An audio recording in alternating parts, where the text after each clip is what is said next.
There's a bigger, greater fear that you should have of being wrong. Being on the side of wrong, not the side of right.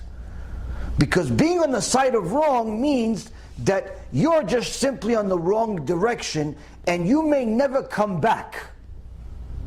And unfortunately, too many thought that, no, I'm going to do this wrong for a little while and then I'll come back. And it just never happens.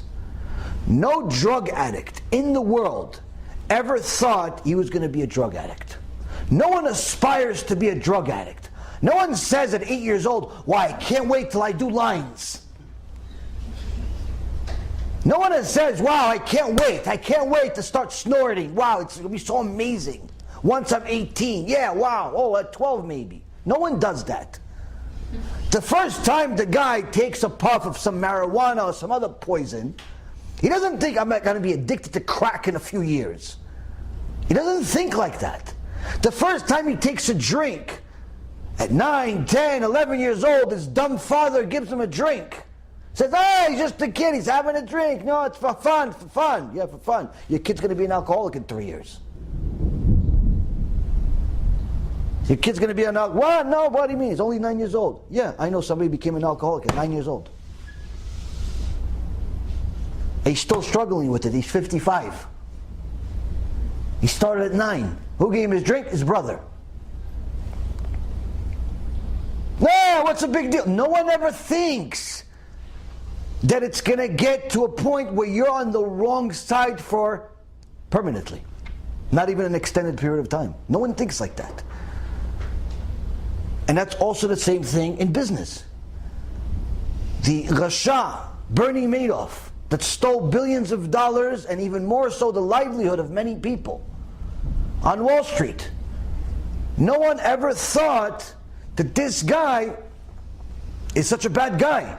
Why didn't anybody double check more? And everyone just simply chased him with money? Because he was doing business with the government. He was on the board of directors of the self-regulatory system of the industry. Meaning that the regulators were afraid of regulating him because he was part of the regulators. No one questioned this guy. Why? He is on the right team. So how could he, being on the right team, do wrong more than everybody else? No one questioned it. But after he got caught and made an enormous chilul Hashem, that there's simply no way to do TeShuva from until he dies. After that, when they got his story, the only thing that he said honestly is that he didn't mean to do it.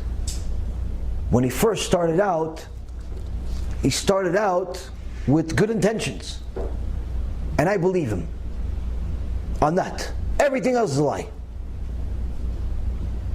Because the vast majority of scams start with good intentions. I didn't mean to do it. I just meant to do this one thing, and it got too far. I lost over here, so I figured if I lie a little bit, then I can make up for it, and I'll even give them a bonus. And it didn't work out, so the lie got bigger and bigger and bigger and bigger and bigger and bigger, and before you know it, it's too much to fix. He never thought he's going to steal $50 billion and destroy hundreds and hundreds of families. He never thought that some of his clients, who he called his friends too, would commit suicide because of him. He never thought that his own son would commit suicide because of him. He never thought. Well, it's just business. A few people give me money, and that's it. He never thought that so much wrong could happen from a small wrong decision that was technically planned to be temporary. Just a couple of weeks ago, a young man in Eretz Israel decided to take advantage of a religious woman that I know and stole $3,000 from her. Now, to some of you it seems like a lot of money, to some of you maybe not. To her, a ton of money.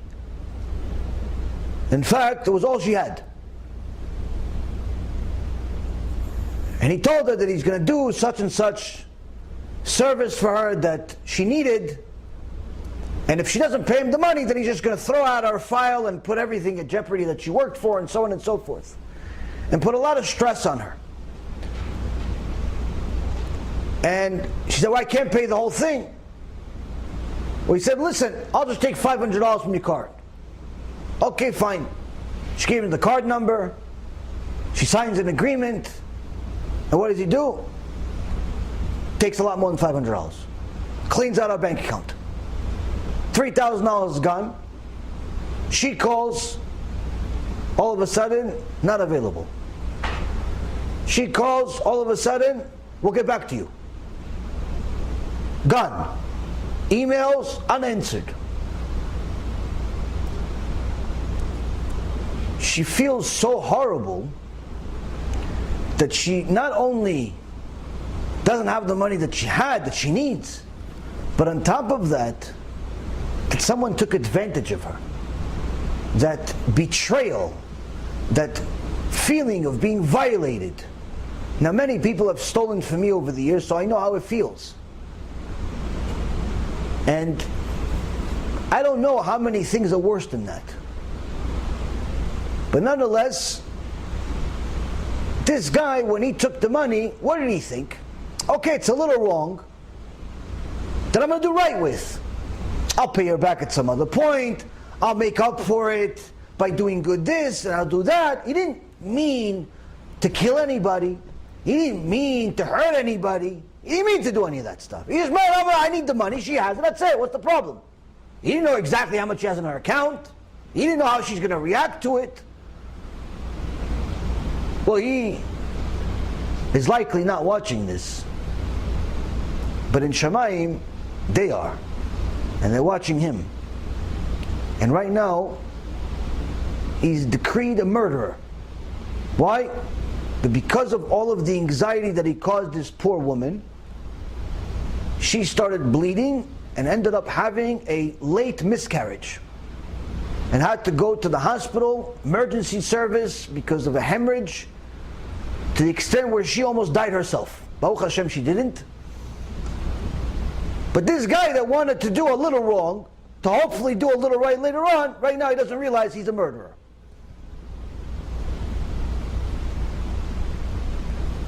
And that's sometimes what we don't think about.